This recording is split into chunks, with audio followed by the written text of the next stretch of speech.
Hey everyone, Greg here with Collectiv. Wanted to share with you my favorite update from the June 2020 Power BI updates, and that is now the availability for the model view to be present when connecting to a certified data set.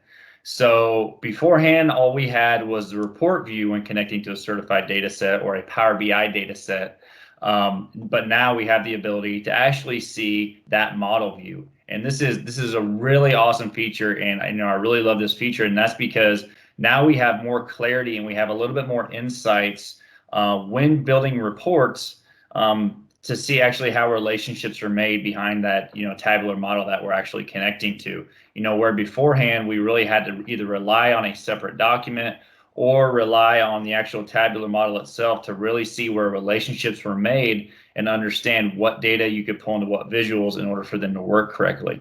But now with the availability of this model view, we can now click on that while building our reports and understand, what dimensions are connected to what facts, and then vice versa. And what this is going to allow us to do is just really save time from going back and forth and trying to look up where relationships are at. So I love this feature. It's a step in the right direction, and I'm excited to see what Power BI else has in store for connecting the Power BI data sets.